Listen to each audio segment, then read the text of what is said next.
ज्योतिष रतन केंद्र चैनल पर हमारे आप सभी प्रिय दर्शक गणों का बहुत बहुत हार्दिक स्वागत और अभिनंदन। मेरे प्रिय साथियों, मैं हूं आचार्य पंडित सर्वदानंद शर्मा। मेरी ओर से भी हमारे आप सभी प्रिय दर्शक गणों को बहुत बहुत प्यार भरा नमस्कार।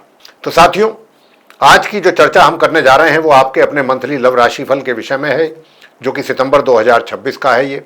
और इस सितंबर 2026 के माध्यम से, मंथली लव राशिफल के माध्यम से हम ये जानने की कोशिश करेंगे कि जो आप हमारे कन्या लगन राशि के जातक हैं, यानी कि जिनका विर्गो असेंडेंट बनता है, उनकी लव लाइफ कैसी रहेगी, किस दिशा में जाएगी। देखिए, बहुत से लोग अपनी लव लाइफ को बहुत ऑलरेडी एंजॉय कर रहे होंगे, तो उनका ऐसा सोच होगा कि भाई जो सितंबर का महीना आएगा वो भी उनके लिए ऐसा ही हो या उससे भी बेहतर हो, क्योंकि कोई भी नेगेटिव तो नहीं चाहेगा रिजल्ट्स मिलना अपने जीवन में। अशुभ परिणामों की प्राप्ति तो कोई व्यक्ति नहीं चाहता। लेकिन ये 9 ग्रह जो हैं, ये सब ग्रह तो एक जैसे नहीं रहती इनकी मतलब स्थिति। कोई ग्रह आपके फेवर में होता है तो कोई अगेंस्ट होता है। अब जो अगेंस्ट है वो आपको परेशान करेगा, एडवर्स रिजल्ट्स देगा आपको। तो उनके उपाय भी हैं हमारे ज्योतिष शास्त्र में।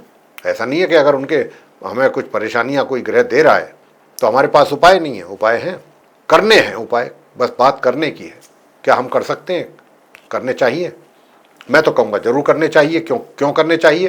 क्योंकि ना तो उसमें आपका कोई पैसा खर्च हो रहा है और ना ही उसमें आपका समय ज़्यादा खर्च हो रहा है। तो ऐसे उपायों को करने में क्या प्रॉब्लम है? और उपाय जो किए जाते हैं वो बहुत श्रद्धा भाव से किए जाते हैं, तब उनके परिणाम प्राप्त होते हैं अच्छे।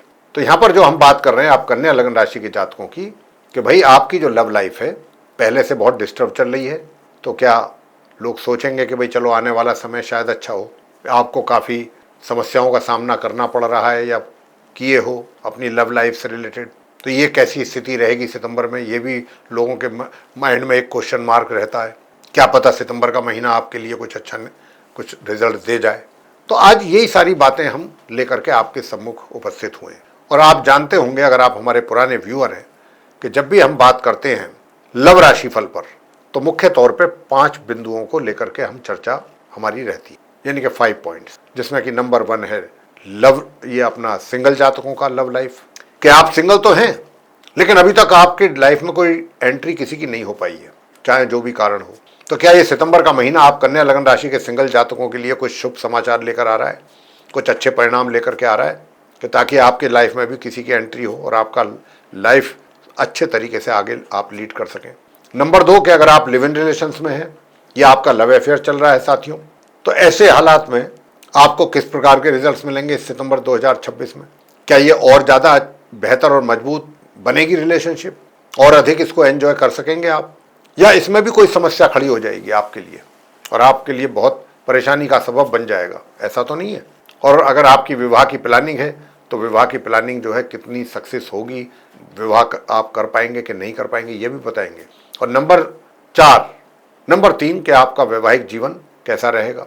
मैरिड हैं तो मैरिड लाइफ कैसी रहेगी। और नंबर 4 ये कि मैरिड तो हैं तो कहीं से क्या एक्स्ट्रा मैरिटल अफेयर की भी कोई संभावना है। अगर नहीं है आपका कोई ऐसा रिलेशन तो क्या आप है कोई, इसके ऊपर भी बात करेंगे। और अगर आप ये कहते हैं कि भाई पहले से हमारा रिलेशन चल रहा है एक्स्ट्रा मैरिटल का, तो ये महीना कैसा रहेगा हमारे लिए, तो उसको लेकर के भी बात करेंगे। और अंत में बात होगी नो कॉन्टैक्ट सिचुएशन पर, कि आपका जिस मित्र के साथ अच्छा रिलेशन चल रहा था, कोई वजह ऐसी बनी कि जिसकी वजह से आप लोगों के बीच में दोनों के दूरी बढ़ती चली गई और आप एक दूसरे से दूर होते चले गए और सिचुएशन जो है वो नो कॉन्टैक्ट तक पहुंच गई। नो कॉन्टैक्ट मतलब कि किसी प्रकार का दूर तक कोई संपर्क अब आपका उनके साथ नहीं है। लेकिन कई बार ऐसा नहीं होता कि संपर्क है, चाहे वो डायरेक्ट है इनडायरेक्ट है, तभी आप उसके विषय में कुछ सोचें। जब इतने ज़बरदस्त रिलेशनशिप चली हुई होती है पहले पास्ट में, और किसी वजह से भी चाहे वो ब्रेक हो जाए उसमें, तो ऐसा नहीं है कि व्यक्ति के दिमाग से वो चीज़ें निकल जाती हैं। एक एक चीज़ दिमाग में रहती है, अच्छी हो या बुरी। जो भी एक्सपीरियंसेस उनके साथ आपने किए हैं सब दिमाग में रहते हैं, कुछ भी नहीं भूलता व्यक्ति। कोई एक आध छोटी मोटी बात आपके माइंड से स्किप हो जाए तो हो जाए, अदरवाइज जितने भी सारी चीज़ें होती हैं वो सब दिमाग में रहती हैं ऑलरेडी। जैसे कंप्यूटर की डिस्क में चीज़ें सेव रहती हैं, इस तरीके से माइंड में सेव रहती हैं। तो यहाँ पर ये जो महीना है सितंबर 2026 का, आप कन्या लगन राशि के जो सिंगल जातक हैं उनसे शुरुआत करेंगे और नो कॉन्टैक्ट सिचुएशन तक जाएंगे। कि भाई ग्रहों की अगर परमिशन होगी तो निश्चित रूप से आप नो कॉन्टैक्ट सिचुएशन से बाहर आ जाओगे, अगर आप ऐसा सोच के चल रहे हैं तो। कि मुझे बाहर आना है और मेरे उनके साथ दोबारा से रिलेशन बन जाए, मेरा रीयूनियन हो जाए, मेरे रिलेशन जो हैं वो सर्वाइव करें, रिवाइवल चाहते हैं अगर आप अपने उनका संबंधों का, तो ये कितना पॉसिबल होगा इस महीने में, कितना नहीं हो पाएगा, क्या कुछ उपाय करने की आवश्यकता रहेगी, ये सारी बातें करेंगे आपसे शुरू से लेकर अंत तक। तो आइए साथियों, सबसे पहले बात करते हैं सिंगल जातकों को लेके। साथियों, मैं आपसे बताना चाहता हूं कि देखिए, आपके जो चार्ट में शनि की जो स्थिति है वो 7th हाउस में बैठे हुए हैं, वक्री स्थिति में, उल्टी चाल चल रहे हैं। और ये शनि जब उल्टी चाल चलते हैं, वक्री स्थिति में रहते हैं, तो आपके लिए ये अच्छा नहीं है। और यहाँ पर दो प्रकार से आपकी सोच प्रभावित होती हुई दिख रही है। ये आपकी अपनी पर्सनल प्रॉब्लम भी इसको कहा जा सकता है। इसमें अगर देखा जाए तो आपके मित्र का कोई दूर तक किसी प्रकार का कोई कंट्रीब्यूशन ऐसा नहीं है कि उनके कारण आप परेशान हैं या दुखी। मैं बताऊं कि अगर आपके मित्र की बात करें तो मित्र का तो पूरा सहयोग आपके साथ है, लेकिन आपकी अपनी कुछ व्यक्तिगत तौर पर कुछ ऐसी समस्याएं रहेंगी कि जिनके रहते हुए आप सही प्रकार से ना तो चीज़ों को समझ पाएंगे, ना सोच पाएंगे, ना कोई सही डिसीजन ले पाएंगे। ऐसी स्थिति आपकी रहेगी क्योंकि शनि वक्री हैं, उल्टी चाल चल रहे हैं। और शनि का उल्टा होना, चाल चलना व्यक्ति के लिए परेशानी का कारण बनता है कि भाई, और वो परेशानी मैंने अभी आपको बताई कि डिसीजंस ना ले पाना समय पर, सब कुछ चीज़ें। अब देखिए ना, कई बार क्या होता है कि हमारे सामने भोजन की थाली आ जाती है, स्वादिष्ट भोजन है, हमें पसंद है, लेकिन नहीं खा पा रहे हैं। खाएंगे तो तब ना जब थोड़ा सा कुछ एफर्ट करेंगे, मुंह तक लेके जाएंगे बाइट, तभी तो उसको खा पाएंगे। लेकिन कई बार कुछ ऐसी समस्याएं हो जाती हैं कि व्यक्ति चाहते हुए भी उसका लाभ नहीं ले पाता। और ऐसे ही आपके लिए भी यहाँ पर समस्याएं बनती हुई दिख रही हैं, लेकिन उपाय बताएंगे, उनको करने से बहुत कुछ अच्छे रिजल्ट्स मिलने की संभावना रहेगी। बात करते हैं आगे लिव इन रिलेशंस को लेकर। लिव इन रिलेशंस में भी साथियों, अगर आप हैं तो एक चीज़ का जरूर ध्यान रखिए, मित्रता जिसके साथ भी है, जिसके साथ आपका रिलेशन है, उस मित्र को भी थोड़ा सा वैल्यू दीजिए, उसको भी सम्मान। देखिए, कोई भी व्यक्ति हो, हर व्यक्ति अपना आत्मसम्मान रखता है, तो अगर आप उसको सम्मान नहीं देंगे, उसके सेंटिमेंट्स की रेस्पेक्ट नहीं करेंगे, तो हम ये कैसे आशा कर सकते हैं कि हमारे भी सेंटिमेंट्स की कोई रेस्पेक्ट करेगा। पहले आप रेस्पेक्ट करना सीखिए, तब दूसरा भी आपकी रेस्पेक्ट अपने आप करेगा, चाहे जो भी हो, कोई भी व्यक्ति क्यों ना हो। तो यहाँ पर आपके जो लव अफेयर वाली बात कर रहा हूँ, या मैं आपके लिव इन रिलेशंस को लेकर के कह रहा हूँ कि लिव इन रिलेशंस में भी अगर कोई समस्या पैदा होती है तो उसका कारण आप स्वयं हैं। तो आप पहले अपनी अंदर की जो प्रॉब्लम्स है ना, उनको सही कीजिए। यहाँ ग्रह जो है बहुत स्पष्ट रूप से इस बात को स्पष्ट संकेत दे रहे हैं कि आपका मित्र तो आपके लिए समर्पित है, तो फिर क्या समस्या है, कहाँ है जो नहीं होनी चाहिए। बुद्धि का भरपूर उपयोग आप कर रहे हैं, सदुपयोग कर रहे हैं, बल्कि मैं तो कह रहा हूँ, और उसका लाभ भी आपको मिलना चाहिए। लेकिन फिर ऐसी क्या बात है कि जिसकी वजह से आप ऐसा कर रहे हैं। मित्र जो है ये आपका उच्च कोटि का मित्र है, छोटा मोटा वैसे नहीं है, ये उच्च कोटि का मित्र है ये। चाहे आप लिव इन रिलेशंस में हैं या कन्या राशि के जाते, कन्या लग्न राशि के जाते, या सिंगल हैं। लेकिन यहाँ पर क्या है कि आपकी फ्रेंडशिप चल रही है, फ्रेंडशिप है आपकी, लेकिन फ्रेंडशिप में भी थोड़ा सा आपकी वजह से कुछ समस्याएं हैं जो उपाय करने से ही दूर हो पाएंगी।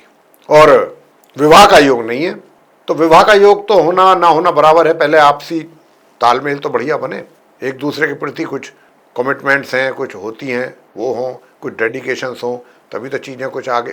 ये तो आगे की बात हो गई विवाह की, तो उससे पहले वाली चीज़ें तो बेहतर हों, वो भी होंगी उपाय करने पर।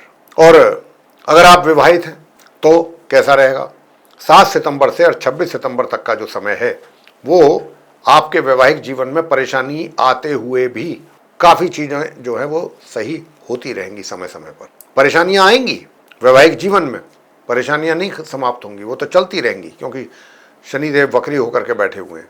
लेकिन 7 सितंबर से 26 सितंबर तक परेशानियां आएंगी, तो उनका सॉल्यूशन भी आप निकाल लेंगे, आराम से निकालेंगे। इतने सक्षम आप हैं, इतने कैपेबल हैं आप, उन समस्याओं का हल वैवाहिक जीवन में निकालते चले जाएंगे 7 सितंबर से 26 सितंबर तक। उसके आगे पीछे थोड़ा सा दिक्कतें ज़्यादा रहेंगी। वैवाहिक जीवन की बात हो रही है। अब आगे बात कर लेते हैं कि भाई एक्स्ट्रा मैरिटल अफेयर्स के भी कुछ हैं क्या संकेत आपके जीवन में। तो यहाँ पर जो एक्स्ट्रा मैरिटल अफेयर्स की बात है, थोड़ा सा मिजाज तो आपका जरूर ऐसा ही रहने वाला है, सोच भी आपकी थोड़ी ऐसी रहेगी, आपकी वे ऑफ टॉकिंग जो है, बातचीत करने का तौर तरीका वो भी ऐसा ही रहेगा। हालांकि सॉफ्ट स्पोकन रहेंगे आप, हर बात को बहुत नम्रता के साथ रखना आपका एक ध्येय रहेगा कि भाई मुझे जो भी किसी से बात करनी है थोड़ा सॉफ्ट लेवल पर कर, मतलब सॉफ्ट अपना वो रखना है नज़रिया और बातचीत का तरीका। तो यहाँ पर अगर आप अपने घर पर इसको लेकर के डिस्कस करते हैं, किस चीज़ को, एक्स्ट्रा मैरिटल को लेकर के, तो वो भी कहीं ना कहीं आपको डायरेक्टली या इनडायरेक्टली सपोर्ट तो मिल जाएगा आपको, ऐसा नहीं है। लेकिन एक चीज़ और भी है, बेशक वहाँ से सपोर्ट मिल जाए लेकिन आपकी जो बुद्धि है ना वो बिल्कुल सही डायरेक्शन में काम करेगी। क्या सही है, क्या गलत है, क्या राइट है, क्या रॉन्ग है, ये आप बहुत अच्छी तरीके से, बेहतर तरीके से समझते भी हैं, जानते भी हैं और डिसीजंस भी ऐसे ही लेंगे। कोई भी गलत स्टेप नहीं लेने वाले। ये एक बहुत प्लस पॉइंट है आप कन्या लग्न राशि के जातकों के लिए। अब बात करते हैं कि नो कॉन्टैक्ट सिचुएशन में अगर आप हैं तो कैसा रहेगा। तो साथियों, नो कॉन्टैक्ट सिचुएशन में रहने पर अगर आप हैं और जो उपाय हम आपको बताएंगे अगर आपने वो पूरे श्रद्धा भाव के साथ किए तो इस महीने आप इस नो कॉन्टैक्ट वाली सिचुएशन से बाहर निकल पाएंगे, निकल जाएंगे। क्योंकि हम ये बात इसलिए कह रहे हैं कि जो आपका मित्र है, चाहे वो अपोजिट सेक्स का मित्र जो भी, चाहे मेल है या फिर फीमेल है, उसका एटीट्यूड आपको लेकर के आपके प्रति काफ़ी पॉजिटिव है। यानी कि पॉजिटिव एटीट्यूड रहने वाला है आपके उस मित्र का आपके प्रति। समस्या जो है, जो हम देख रहे हैं, वो आप टाइम ले रहे हैं सोचने में, समझने में कि आखिरकार मुझे करना क्या चाहिए। आप कंफ्यूज रहेंगे। और एक बात और बता दें, आज उस मित्र का आपके प्रति पॉजिटिव एटीट्यूड है और अगर आप सही मायने में ये मानकर चल रहे हैं, ऐसा सोच रहे हैं कि मेरा उनके साथ रीयूनियन ही हो जाए, तो ये समय सोचने समझने में गंवाने का नहीं है। इस समय का फ़ायदा लीजिए। हालांकि आगे भी लंबे समय तक, अभी कुछ महीनों तक, जो आपका मित्र है उसका अच्छा पॉजिटिव ही एटीट्यूड आपके प्रति रहने वाला है। इसका एडवांटेज मिल रहा है, आपको लेना चाहिए। बजाय इधर कि हम इधर उधर की बातें सोचने में अपना समय गंवा दें, हमें अब सीधा, और ये भी आप जो मैं आपसे कह रहा हूँ ना कि थोड़ा सा सही डायरेक्शन में हमें अपनी सोच ले रख करके आगे बढ़ने की बात है, बढ़ना चाहिए। अगर सही मायने में हम सच्चे दिल से, ईमानदारी से अगर हम उनके साथ रीयूनियन चाहते हैं और हम नो कॉन्टैक्ट वाली सिचुएशन से निकलना चाहते हैं, तो आपको क्या करना चाहिए? 2 उपाय करने हैं। ये उपाय जो हम बता रहे हैं आप कन्या लग्न राशि के जातकों को बता रहे हैं, चाहे आप सिंगल जातक हैं, चाहे आप लिव इन रिलेशंस में हैं, चाहे लव अफेयर में हैं, चाहे विवाहित हैं या एक्स्ट्रा मैरिटल अफेयर में हैं, या फिर आप नो कॉन्टैक्ट सिचुएशन, ये सभी करें, सबको ही फायदा होगा। उपाय क्या करना है? नियमित रूप से 1 चुटकी हल्दी या पीला चंदन मिला करके स्नान करने वाले जल में प्रातःकाल अपना नियम बना लीजिए, पूरे महीने उससे स्नान करना है। और गुरुवार के दिन धार्मिक स्थल में जाकर के सेवा करें, किसी भी मंदिर में या कोई भी धार्मिक स्थल है, वहाँ गिरजाघर है, चर्च है या आपका गुरुद्वारा है, जहाँ पर भी जो भी मंदिर है, वहाँ जाकर के आप सेवा दें। अपनी धार्मिक पुस्तकें ले जाकर के दान करें गुरुवार के दिन। ये उपाय हो गए। इससे क्या होगा, आपकी सोच पॉजिटिव होगी। इन उपायों को करके सही दिशा में आप अपना स्टेप ले पाएंगे, स्टेप रख पाएंगे और सही सोच आपकी बनेगी। और इसी के साथ साथ अगर आप महिला हैं चाहे पुरुष हैं, जो भी हैं, सैटरडे के दिन, शनिवार के दिन आप संध्या के समय सरसों के तेल का दीपक पीपल के वृक्ष के नीचे जाके जलाना है। उसमें काले उड़द के दाने भी दीपक में डाल दीजिए, 5, 7, 10, और 3 या 7 बार परिक्रमा करें पीपल के वृक्ष की और प्रार्थना करें वहाँ पर खड़े होकर के प्रभु से कि जो भी भूल चूक हो उसे माफ़ी करें और हमारे ऊपर अपनी कृपा बना के रखें। जय शनिदेव। और इसके अतिरिक्त आप भैरवनाथ जी की भी पूजा कर सकते हैं। भैरवनाथ जी की पूजा भी करने से बहुत अच्छे परिणाम प्राप्त हों। और भैरवनाथ जी की नहीं करते हैं, हनुमान जी की कर लें। हनुमान जी की करेंगे, उससे भी बहुत अच्छे रिजल्ट्स मिलेंगे। बहुत ज़रूरी है आपके लिए। लेकिन हनुमान जी की पूजा करने से क्या होगा कि देखिए, 2 फायदे होंगे।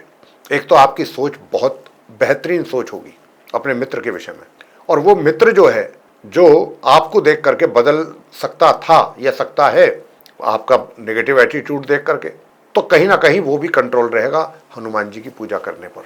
और प्रत्येक मंगलवार आप गुड़ चने का प्रसाद चढ़ाएं, सरसों के तेल का दीपक जलाएं।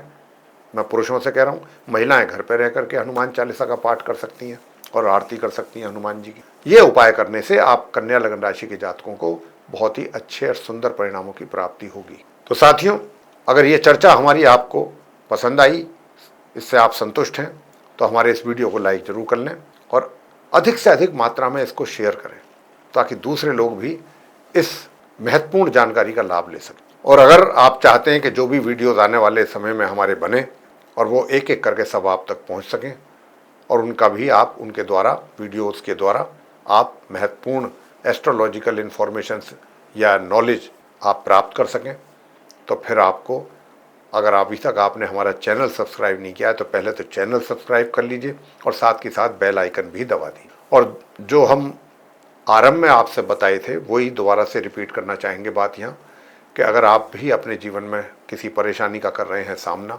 और अनुभवी ज्योतिषाचार्य से परामर्श लेना चाहते हैं तो आप नीचे दिए गए नंबर्स पर संपर्क कर सकते हैं और अपनी या अपनी परिजनों की कुंडली दिखा करके अपनी समस्याओं का आसान समाधान प्राप्त कर सकते हैं। तो साथियों, अब इसी के साथ हम इस कार्यक्रम को यहाँ समाप्त कर रहेंगे और अपने आप सभी प्रिय दर्शक गणों से लेंगे इजाज़त। आप सभी का सहृदय बहुत बहुत धन्यवाद। जय माता दी।